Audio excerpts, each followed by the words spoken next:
Einstein मानव इतिहास के सबसे बुद्धिमान व्यक्ति, जो कि 20वीं सदी के प्रारंभिक 20 वर्षों तक विश्व के विज्ञान जगत पर छाए रहे। उन्होंने अपनी खोजों के आधार पर अंतरिक्ष, समय और गुरुत्वाकर्षण के सिद्धांत दिए।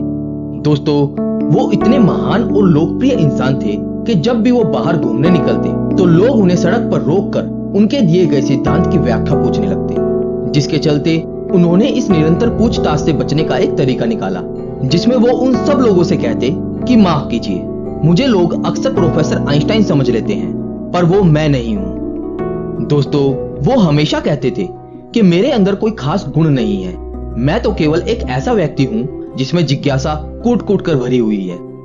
लेकिन दोस्तों, आपको जानकर हैरानी होगी कि एल्बर्ट आइंस्टाइन हमेशा से इतने बुद्धिमान नहीं थे, बल्कि उनके बचपन में तो पढ़ाई में बहुत कमजोर होने की वजह से उनको मंदबुद्धि भी कहा जाने लगा था।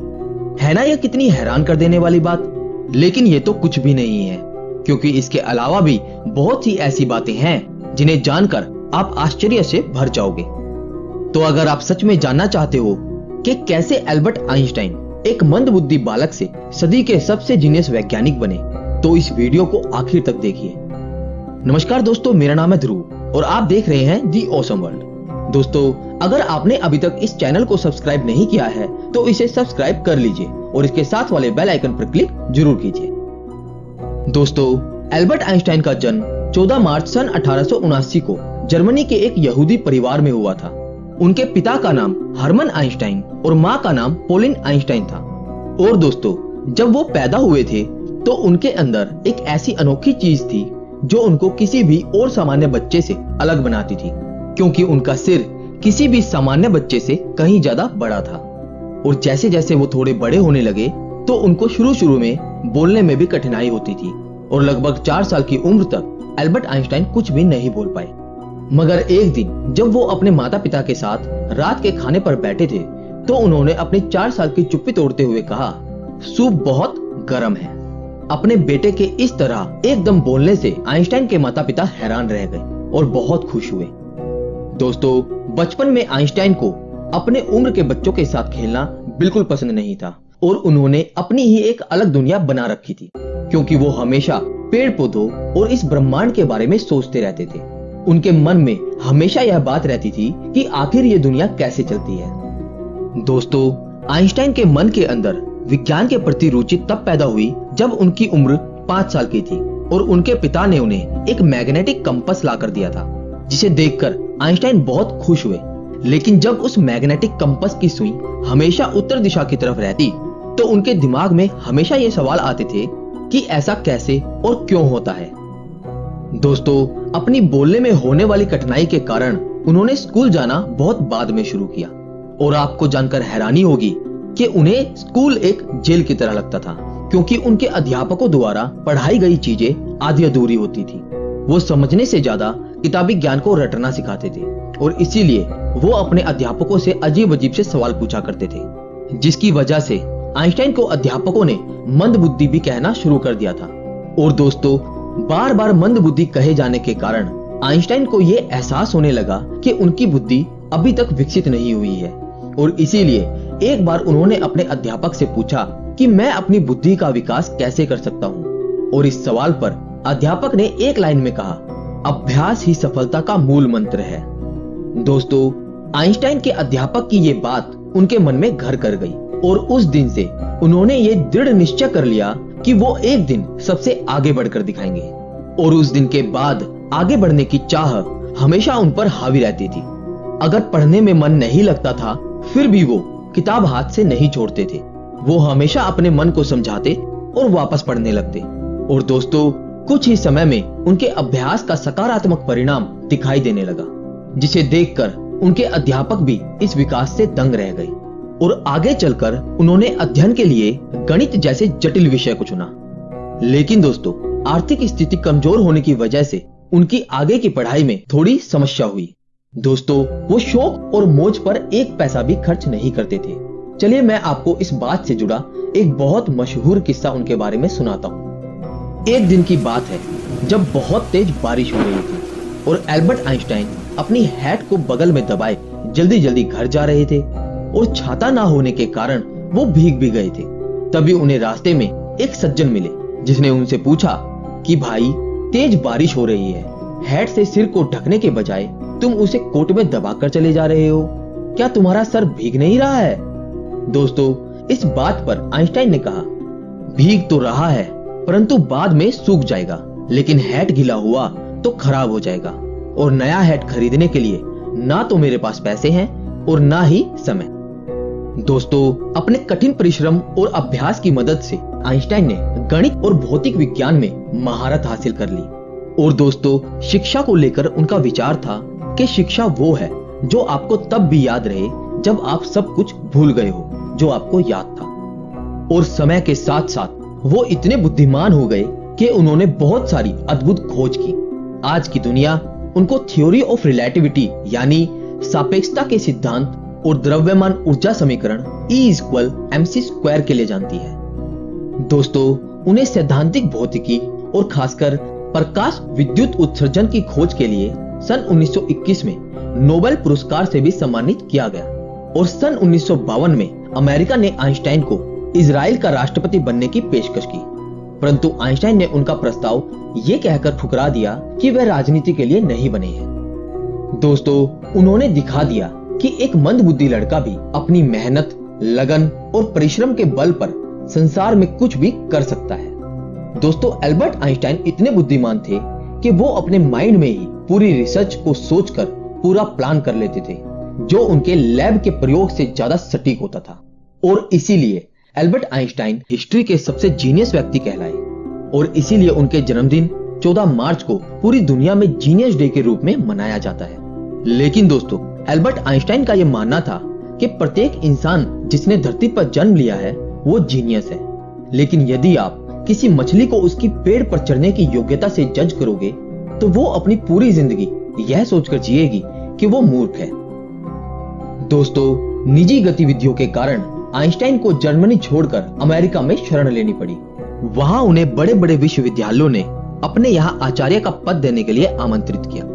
लेकिन दोस्तों, आइंस्टाइन ने प्रिंसटन विश्वविद्यालय को उसके शांत और बौद्धिक वातावरण के कारण चुन लिया।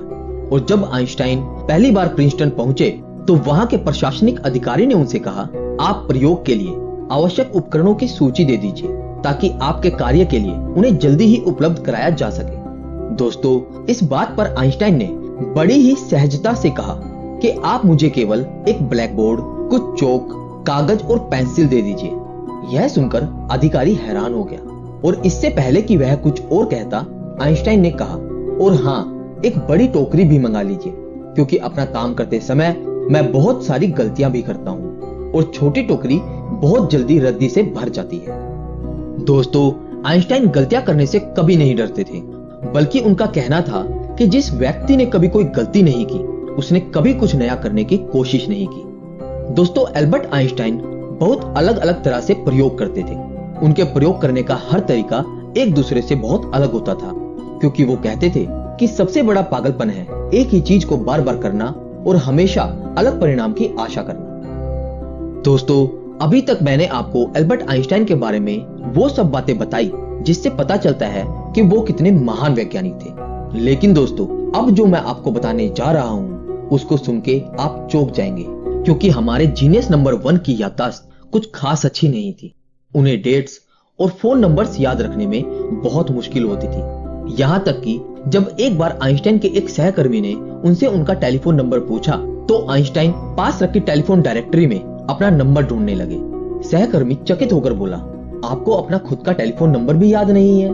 तो आइंस्टाइन ने कहा, नहीं, भला मैं ऐसी किसी भी चीज को क्यों याद रखूं जो मुझे किताब में ढूंढने से आसानी से मिल जाती है। दोस्तों, एल्बर्ट आइंस्टाइन व्यवहारिक दुनिया की भी बहुत सी बातों को अक्सर भूल जाया करते थे। चलिए इस बात से जुड़े कुछ किस्से मैं आपको सुनाता हूँ। पहला किस्सा, एक बार की बात है जब आइंस्टाइन प्रिंसटन यूनिवर्सिटी में कार्यरत थे, तो एक दिन यूनिवर्सिटी से घर वापस आते समय वो अपने घर का पता ही भूल गए। यद्यपि प्रिंसटन के अधिकतर लोग आइंस्टाइन को पहचानते थे, लेकिन जिस टैक्सी में वो बैठे थे उसका ड्राइवर उन्हें नहीं पहचानता था। आइंस्टाइन ने ड्राइवर से कहा, क्या तुम्हें आइंस्टाइन का पता मालूम है?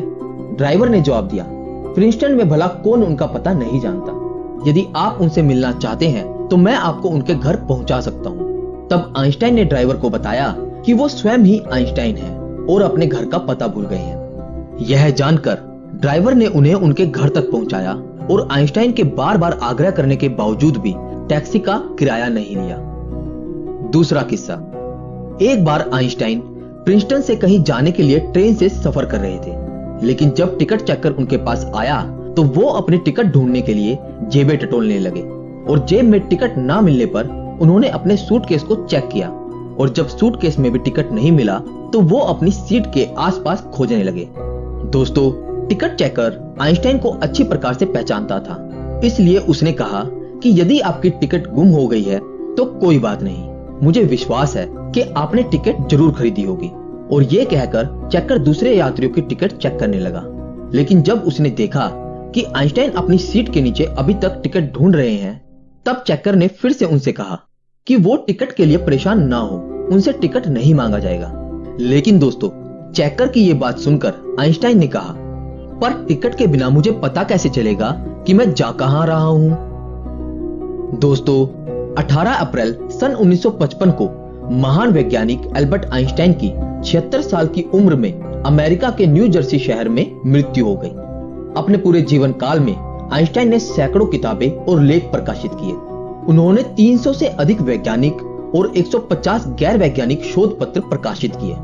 दोस्तों, आज हम विज्ञान के जिन आविष्कारों का उपयोग अपने दैनिक जीवन में कर रहे हैं और इंटरनेट, सैटेलाइट के द्वारा जो जानकारियां हमें प्राप्त हो रही हैं, उन सभी आविष्कारों में एल्बर्ट आइंस्टाइन का भी महान योगदान है।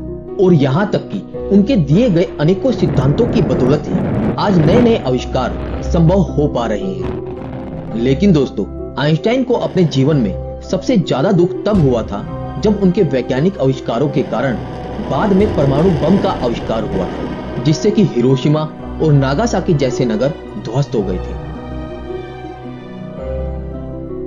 दोस्तों, आइंस्टाइन की मृत्यु के बाद उनके शव परीक्षण के दौरान एक रोग वैज्ञानी ने आइंस्टाइन के परिवार की अनुमति के बिना उनका दिमाग निकाल लिया था और यह अनैतिक कार्य डॉक्टर थॉमस हार्वे ने उनके दिमाग पर रिसर्च करने के लिए किया था।